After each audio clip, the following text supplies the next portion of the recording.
Hi friends, എല്ലാവർക്കും പുതിയൊരു വീഡിയോയിലേക്ക് വീണ്ടും സ്വാഗതം. ഇന്നത്തെ നമ്മുടെ വീഡിയോ എന്ന് പറഞ്ഞാൽ ഈ കാണുന്ന ഒരു വോൾവോയുടെ XC90 ആണ്. ഈ വാഹനം വർക്ക്ഷോപ്പിൽ വന്നിരിക്കുന്ന സർവീസൊക്കെ വേണ്ടിയിട്ടാണ്. അപ്പോൾ സർവീസ് ഈ വാഹനത്തിൽ നമ്മൾ റീസെറ്റ് ചെയ്തിട്ടുണ്ട്. മാനുവലായിട്ടാണ് നമ്മൾ ഈ വാഹനത്തിൽ സർവീസ് റീസെറ്റ് ചെയ്തിട്ടുള്ളത്. നമ്മൾ സ്കാനറൊന്നും ഉപയോഗിച്ചില്ല. അപ്പോൾ എങ്ങനെയാണ് ഈ വാഹനത്തിൽ സർവീസ് റീസെറ്റ് ചെയ്യുന്നത്, അതേമാതിരി സർവീസിൻ്റെ റിമൈൻഡറൊക്കെ ചെക്ക് ചെയ്യുന്നത് എന്നാണ് ഞാൻ കാണിക്കാൻ പോകുന്നത്.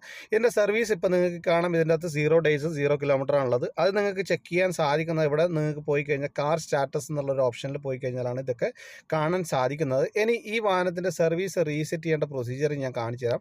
ഇത് ആദ്യം തന്നെ നമ്മൾ ഈ ഇഗ്നിഷൻ അസറീസ് മോഡിൽ ഇടുക. അസറീസ് മോഡിൽ ഇട്ടതിന് ശേഷം ഈ സ്റ്റിയറിങ്ങിലുള്ള ഒരു മൈനസ് ബട്ടൺ ഉണ്ട്. ആ മൈനസ് ബട്ടൺ പ്രസ് ചെയ്ത് ഹോൾഡ് ചെയ്ത് വെച്ചതിന് ശേഷം വാഹനം ബ്രേക്ക് ചവിട്ടി സ്റ്റാർട്ട് ചെയ്യുക.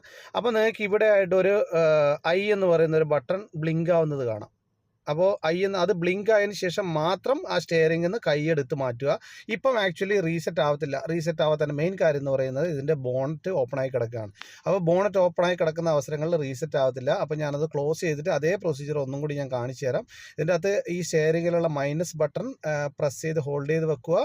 അതിനുശേഷം വാഹനം സ്റ്റാർട്ട് ചെയ്യുക. ആ പ്രൊസീജിയർ വീണ്ടും ചെയ്യുക. വളരെ സിമ്പിളാണ്. അപ്പോൾ ഇപ്പോൾ നിങ്ങൾക്ക് കാണാം, ഇവിടെ 360 days അതേമാതിരി തന്നെ 15,000 kilometer വന്നത് നിങ്ങൾക്ക് കാണാം.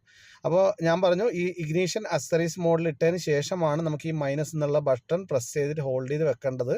അപ്പോൾ ഈ വീഡിയോ നിങ്ങൾക്ക് ഇഷ്ടപ്പെട്ടുണ്ടെങ്കിലോ ഉപകാരപ്പെട്ടിട്ടുണ്ടെങ്കിലോ ഇതേപോലുള്ള ജർമ്മൻ അമേരിക്കൻ വാഹനങ്ങൾ ടെക്നിക്കൽ സപ്പോർട്ടൊക്കെ താല്പര്യമുള്ളവരാണ്, ഇനി നിങ്ങളുടെ ഫ്രണ്ട്സ് ആരെങ്കിലും ഇങ്ങനെയുള്ള വർക്കും ചെയ്യുന്നുണ്ടെങ്കിൽ അവർക്കായിട്ട് ഷെയർ ചെയ്ത് കൊടുക്കുക.